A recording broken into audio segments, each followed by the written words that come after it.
Milli Hidrometeorologiya Xidmətindən Azərtaca verilən məlumata görə, sabah Bakıda və Abşeron yarımadasında hava şəraitinin dəyişkən buludlu olacağı, arabir tutulacağı proqnozlaşdırılır.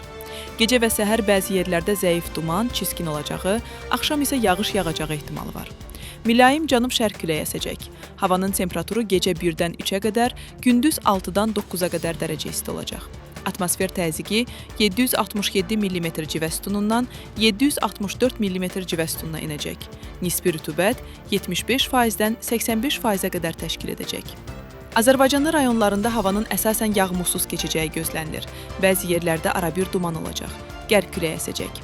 Havanın temperaturu gecə 1-dən 6-ya, gündüz 7-dən 10-a qədər dərəcə isti. Dağlarda gecə 3-dən 8-ə qədər dərəcə şaxta, gündüz 1-dən 6-ya qədər dərəcə isti olacaq.